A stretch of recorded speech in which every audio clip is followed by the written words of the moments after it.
Hey there for Dragonfly and me friends, Jean Roman here, and I'm super excited to be here for another episode of my Jean in the Kitchen.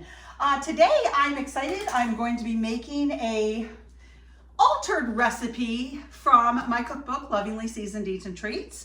You can purchase this cookbook at my blog, either in this beautiful, well mine is very used as you can see, soft cover spiral bound edition, almost 500 pages with close to 1,000 recipes in it. You can also now get this copy in a downloadable PDF version. So I am going to be making a Mexican Fiesta Dip. So I have several ingredients here I'm going to go over with you. The full recipe will be at my blog for dragonfliesandme.com, and all those links will be in the description below here at my YouTube channel. If you have not subscribed, please subscribe. Definitely trying to build up my subscribership, and I put great content out here almost every day. I'm working on daily, but today let's focus on my Mexican Fiesta Dip. Similar recipe to this, kind of what I'm going off of, can be found on page 216 called Taco Chip Dip #1 by Juanita Zimmerman. So let's work. So I'm going to turn on my nifty difty new butane heater. Make sure the heat's on. All right. I'm going to heat that skillet up a little bit. And so I have some farm-raised, organic, grass-fed pork, very lean. One thing you're going to notice that I'm really excited to show you is after I fry this, I'm going to drain it because obviously I don't want that grease in my baking dish with this, but there is very little grease. And when you do support your local farmers and you purchase farm-raised meat, whether it's organic or not, as long as it's grass-fed, you're going to find such a difference in the quality of your ground beef. A lot of people want an 80-20 or 90-10. Well, the beef that I use is listed as 80-20, but to anything in comparison to the grocery store, it is an 90-10. So first thing we're going to do is I am going to, one other thing too. Like I said, the ingredients and everything will be listed in my blog. This seasoning is from Kinder's and it's their Mexican blend. And I will have a picture of that. No affiliate marketing here. It was just what I prefer. I really like it. I just discovered it. But okay, I think my pan is getting hot. I'm gonna put my olive oil in there. I think that's enough. And I know, right? I'm actually using oil to fry ground pork. And that, I know some people are looking like, oh my gosh. And more than likely, I'm gonna actually take a little bit of that out because I really don't need it. So I got about maybe a teaspoon in there. So that is nicely heating right now, and I am going to put my ground pork in there. Oh, listen to the sizzle. Dave tells me you need to make it sizzle. People like to hear it sizzle. So there you go, it's sizzling. And so I'm going to let that fry. I'm going to turn down the heat a tad. He's also the one that turned me on to these countertop butane cook stoves. I love them. I'm so glad he did. He's always helping me out in the kitchen. If he's not videotaping me, he's doing research for me and trying to find ways to make what I do better. So there we go. We're going to let that fry up a little bit. I am going to add in my Kinder's Mexican seasoning with that though right now. And I am also going to add in, I like to use shallots. You can definitely use a white onion or a red onion. I don't like those. I prefer a red or a shallot. So I've got about one small shallot diced up there. I'm going to put that in with that. And I also have some minced garlic that I'm going to put in there as well. So there we go. So I'm going to kind of mix that up. And I actually am going to put a little bit more oil. I know, folks, it's like this is pork, and usually there's a ton of grease that comes from it, but this really is great meat. And if you have not purchased farm-raised pork or beef or even ground turkey, ground chicken from a local farmer at your local farmer's market, it may be a little more costly, but in the long run, you really don't pay more because what you're paying for at the grocery store is a lot of fat, where you're not paying for that from a farmer. And I used to be a farmer, so I know. And I work with a lot of them. So I'm gonna let this cook a little bit. Let it simmer. I'm gonna actually turn it up a little bit. Still trying to get used to how this Oh, and I lost my flame, so let's light it up again. There we go. Okay, so turn it down a little bit. Get that sizzling back again. Chop that in, get all the onions and the garlic and the spices blended in. Ah, there she goes. She's sizzling again. Okay, turn the handle away. So now what I have is a 6 by 13 baking dish. And the first thing I'm going to do is I am going to put my refried beans down. And Dave and I have a special recipe that we do. So we actually include some sour cream and cheese. I didn't put cheese in it this time. The sour cream really softens it up. It adds like a really creamy texture to it. So I'm going to spread my beans out on the bottom. Try to make it look pretty. Stir my meat up here. And you want probably one of the 16-ounce cans for this size of a dish. If you're going to do a 9 by 13, if you're having company, this is just a little snack for Dave, myself, and the boys. Watching movies, movie night. All right, so there we go. A little bit more there. Okay. And then I am going to put a layer of cheese. And what I've done is I've done a taco blend cheese and then a Mexican queso cheese. So this is going to be really, really nice. And then I also have another type of soft cheese. Sorry guys, I cannot remember this. It's a queso fresco. And I actually use this when I taught you guys how to make tamales. So that's the package right there. Again, no affiliate links or money, just what I prefer to use. I want to share that with you. So now I'm going to put a layer of cheese, not a ton, but just enough, maybe about a half a cup. There's that. All right, now let's get to my meat, onions, and garlic and chop that up a bit more. So we want it to be nice and crumbly. It's going to be, this is 1 pound of plain ground pork, no seasonings, and then I added the Kinder's Mexican blend. And again, I'll have the picture of that and the exact name in my blog. So here at my YouTube channel, if you're just meeting me, welcome. I usually will be here and I am teaching you the step-by-step of how to prepare and sharing some information with you.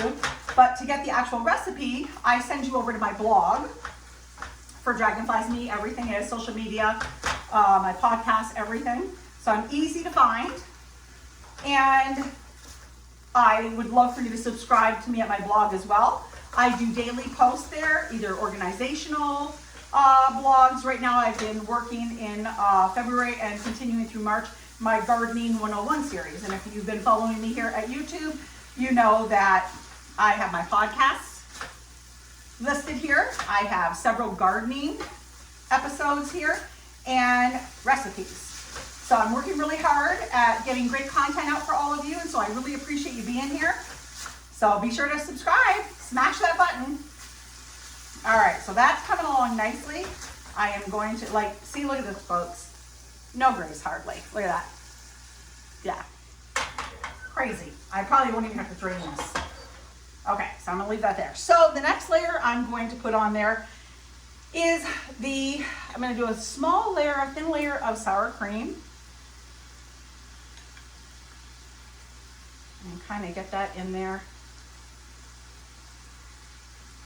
Kind of picking up the cheese a little bit. I'm gonna have to get some more sour cream. Put it in the dish to make it look pretty.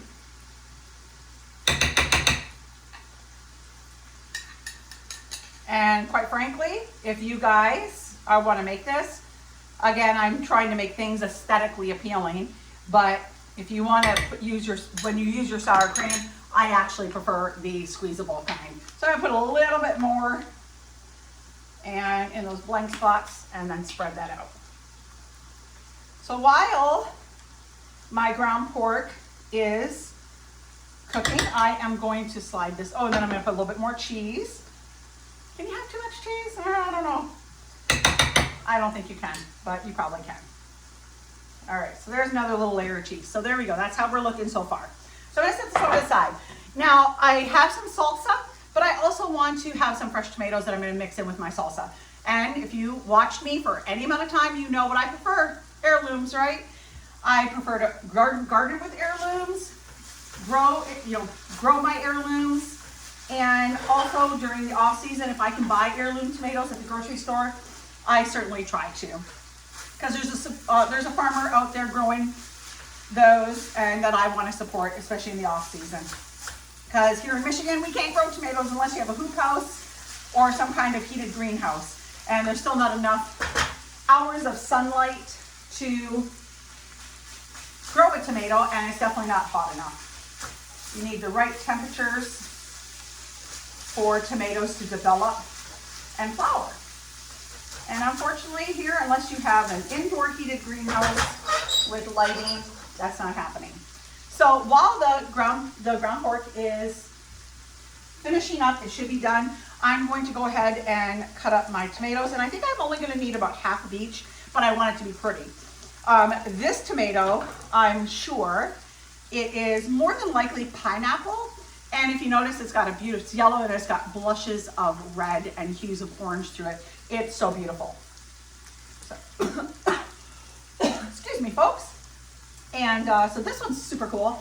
I actually do not know what this tomato is called. And I think I know, but I don't want to say it wrong. So I'm actually gonna look this one up and I'll put it in the description. So I'm gonna cut this tomato up.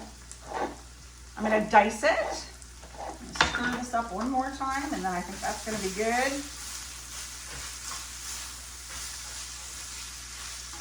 A little bit more. I kind of like my meat a little browned. If you do. Okay, so there's that. Finished cutting my tomatoes. Dice them up just in the perfect little bite-sized pieces. And do this one. Love my Cutco knife. My wonderful realtor, Diane Reamer, if you're in the area, gave this to us as a gift when she sold our house and actually moved in here. So I'm gonna mix those up, make them pretty, and then I'm gonna put those in with my salsa to kind of add to it. Isn't that beautiful? So beautiful. Oh, I love it. So that'll be one of the layers in this dip. So now, I'm gonna put that over there. Gonna move this over there, I don't need it anymore. All right, here we go. So now, move my dish back over here, and I'm going to turn my butane burner off. I'm going to stir this up one more time and move it. This again is 1 pound, and just look, folks, there is a little bit of grease. Look at that, I'm squeezing it, and it's hardly running out. So I'm gonna use it the way it is. I honestly don't think I need to even drain it. So I'm gonna put a layer of the ground pork seasoned with onion and fresh minced garlic. If you want this to be a cold dip, just you'll need to wait a little bit longer and let it cool. I like it hot. We actually bake ours. So I did not use all of it. I can use this as a little bit more of a topping, but I think this is good. So right now what I'm gonna do is I'm going to add a little bit more cheese. Another layer because it's a cheese dip. There we go. Okay, there. And then I'm going to put on my layer of salsa. Yum. And I'm gonna spread that out. So good. There's that. And then I'm going to put a layer of olives because all of my men love their black olives. So this is just a small can. This is not the bigger can, and they're pre-sliced. I sometimes slice them, but it can be a chore. And then I'm going to put the remainder of the shredded cheese on top of that. And spread that out a little bit more. There we go. Yum. And then I'm going to put the queso fresco on. So I'm going to spread that on. This is so good. It's a soft Mexican cheese. If you haven't tasted it, it's really mild. It's almost a texture of a feta, but it's a mildness of a mozzarella or a provolone. So super, super good. One thing I hate is when you have something like this and everything is piled up in the middle and everything is like, there's nothing on the sides or the edges and everybody's digging in. So I like to spread all of my toppings out so they're almost smushed into that side. And then I am actually going to put on a layer of jalapenos. I'm gonna line those up so they look almost like a checkerboard maybe. You can always add more. You can always leave some of these toppings on the side. And then what would this be without a little bit of fresh cilantro? So there we go, folks. Oh, I love cilantro. If you don't use fresh cilantro on like your street tacos or whatever, let me just say you are missing out. It is so good. The other thing I wanted to show you guys, something I, again, discovered in my shopping adventures, is these 3 sauces. And again, I showed these during my tamale recipe. And again, no affiliate marketing or linking here, just what I prefer. But it's the Herdez, I hope I'm not butchering that, but it's the avocado cilantro, the original Roja, which is kind of like a hot sauce, and then the original Verde. So let people take a little scoop, then they can add this on as a topping. So good. So all you need to do with this is serve with chips and enjoy. Again, if you want to bake it at 350 for about probably 20 good minutes. If you want to add a little more cheese, add a little more cheese, but super delicious Fiesta Chip Dip. And I just want to say thank you again for stopping out here and visiting me at my YouTube channel. I certainly appreciate it. And if you found value in this video, please smash that subscribe button and like button. Keep visiting me here for daily content and inspiration. And as I always say, friends, until next time, eat fresh, shop local, and have a happy day. See you next time.